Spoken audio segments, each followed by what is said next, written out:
Bonjour, alors aujourd'hui, jour un peu particulier puisque c'est la dernière vidéo portant sur le droit social en Bulgarie. On va essayer d'aller vite pour celle-ci parce que je n'ai pas trop le temps. Mais en tout cas, aujourd'hui, en fait, je vais faire une vidéo qui va lister toutes les indemnités qu'on peut retrouver dans le Code du travail bulgare.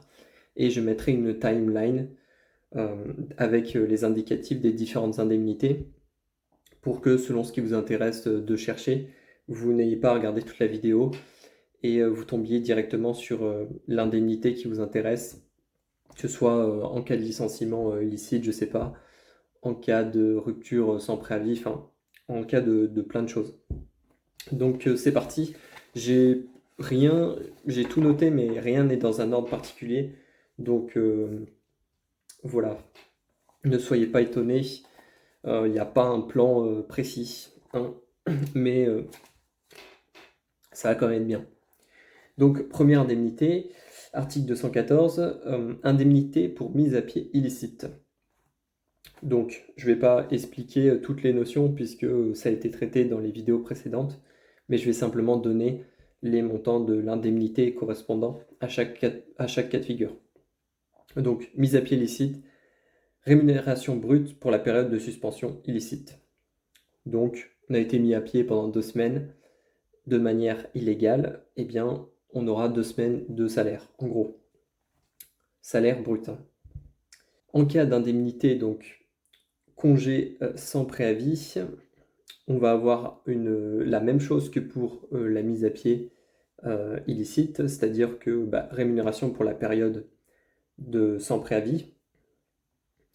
Et en fait, si on est dans le cadre d'un CDD, eh bien, en fait, ce sera mesuré au préjudice réel. Il faut que je définisse cette notion parce que ça va nous être utile pour cette vidéo.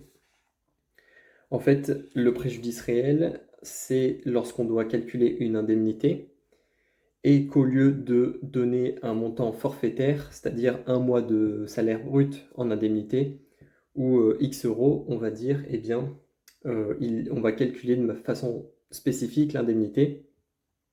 Et le préjudice réel en Bulgarie, il va être calculé sur la base de la rémunération brute de l'employé.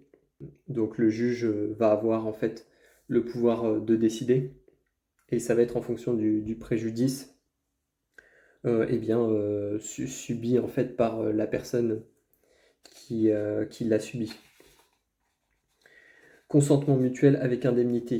Donc là, il y a un truc où le contrat en fait peut être résilié par consentement mutuel par les deux parties. Et en l'occurrence, le contrat, eh bien, et en l'occurrence, l'employé va avoir le droit à 4 mois de salaire mensuel brut. J'en ai déjà parlé dans d'autres vidéos. Le licenciement illicite, eh bien, c'est simple.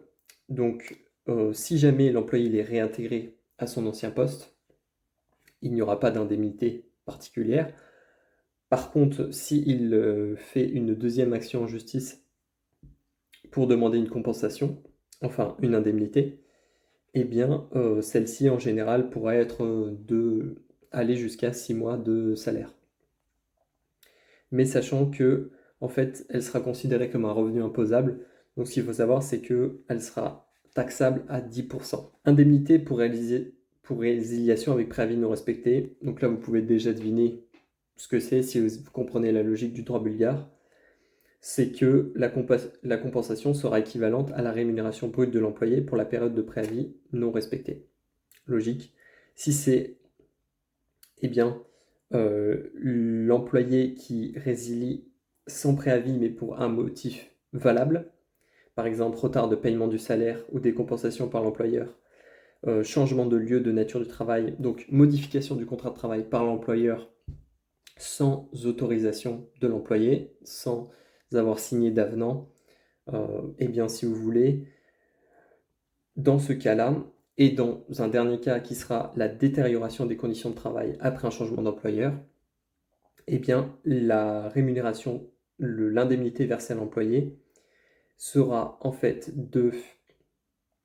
correspondra et sera équivalente à la rémunération brute pour la période de préavis. Si on est en CDI et si on est en CDD, ce sera au préjudice réel. Ensuite, les indemnités pour fautes disciplinaires. Alors là, les juristes français qui écoutent cette vidéo, si tant est qu'il y en ait un, eh bien, va être choqué. Ils vont être choqués puisque, en cas de licenciement pour faute, alors en fait, on ne distingue pas la gravité de la faute en Bulgarie, c'est simplement, on fait un calcul de proportionnalité. Si la faute est suffisamment grave, eh bien, l'employé peut être licencié. Mais on n'a pas de distinction claire entre les fautes, entre différents types de fautes. Donc en l'occurrence, c'est l'employé qui va devoir verser une indemnité à l'employeur. Donc là, c'est quand même assez dingue. C'est-à-dire que l'employé devra verser à l'employeur une compensation équivalente à la rémunération brute pour la période de préavis dans le cas d'une relation de travail à durée indéterminée et le préjudice réel en cas de CDD.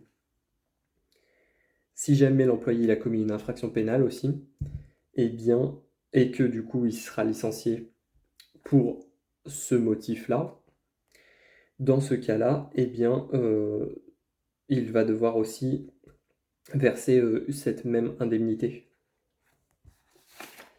Ensuite, nous allons voir l'indemnité en cas de fermeture d'entreprise ou de réduction d'effectifs. Donc ça, c'est en fait, en gros, licenciement pour motif économique, si je parle au sens large. Donc si jamais on est dans ce cas-là, en fait, l'employé va avoir le droit à une indemnité équivalente à sa rémunération brute pour la période de chômage, mais maximum 1 mois. Une indemnité pour une période plus longue peut être prévue. Et bien là, il faut voir les conventions collectives, les accords collectifs de branche dans le secteur d'activité dans lequel vous travaillez, ou, attention, l'employé peut avoir prévu avec l'employeur, vous pouvez négocier contractuellement eh bien, des indemnités de rupture, c'est-à-dire ce qu'on appelle le parachute doré. Vous pouvez négocier qu'en cas de rupture pour tel ou tel motif, vous toucherez eh bien, telle somme d'argent. Mais pour que l'employeur accepte ça, il faut se lever tôt. Ensuite, 222, donc ça c'est indemnité pour la résiliation pour cause de maladie. L'employé va avoir le droit à une indemnité de 2 mois de rémunération brute, à condition qu'il ait travaillé pour l'employeur minimum 5 ans et qu'il n'ait pas reçu d'indemnité pour la même raison au cours des 5 dernières années de service. Ensuite, un autre point intéressant en Bulgarie, indemnité pour retraite. En gros, si vous vous faites licencier, vous allez avoir le droit à une sorte de bonus de départ à la retraite, qui sera qu'en fait, si à partir du moment où l'employé a acquis les droits à une pension de retraite liée à son âge et au service contributif, vous avez le droit en tant que futur retraité, ayant de plein droit ce statut, une indemnité de 2 mois de rémunération brute.